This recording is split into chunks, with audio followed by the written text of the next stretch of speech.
Thank you so much, Thor. Joining us this morning, friend of BT, Dr. Shimi Kang. Welcome to BT. Good morning. Special message this morning for all of you smarty pants. Sure, you've got cognitive intelligence, but do you have emotional intelligence? And we're going to learn first, what is it?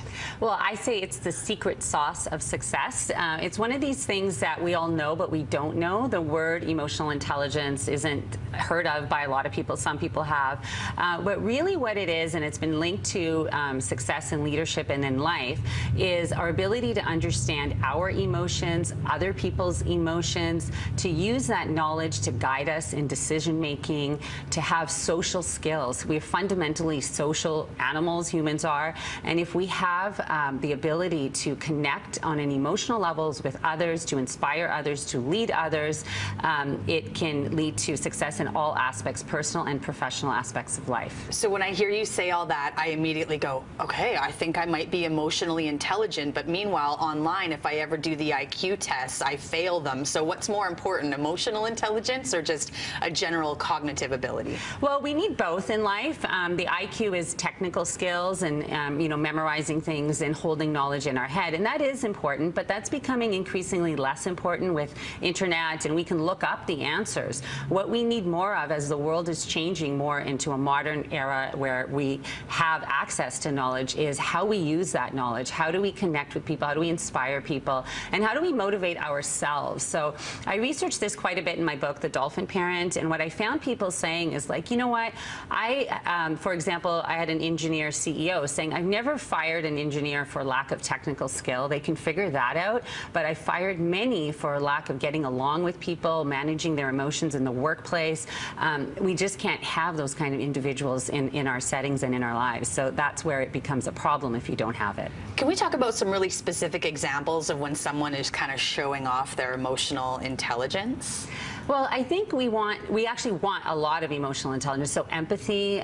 If you've ever been to maybe a store or you worked with anyone who you felt just got you, who was present, who you felt was likable, you walked away thinking that, wow, that person really made me feel important or special. That would be someone who has emotional intelligence. They found a way to connect.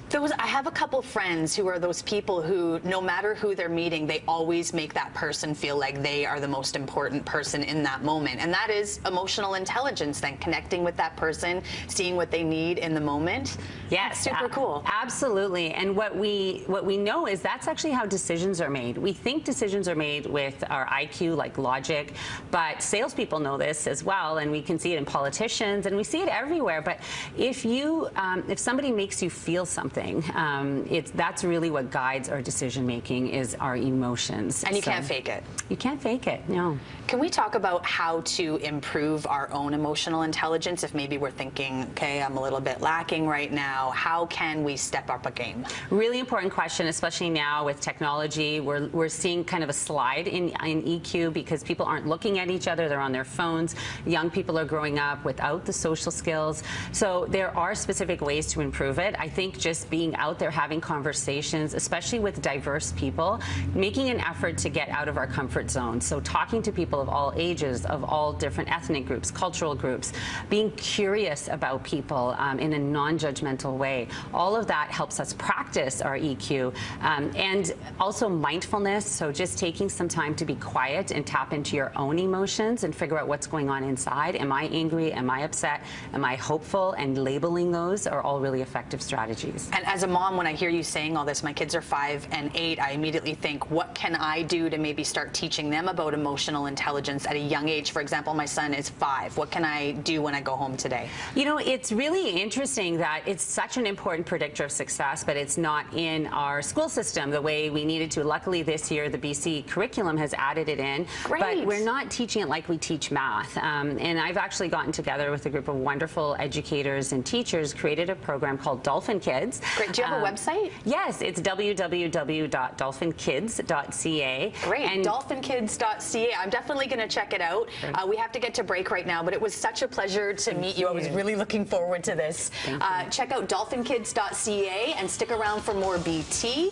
We've got your weather forecast and more coming up next.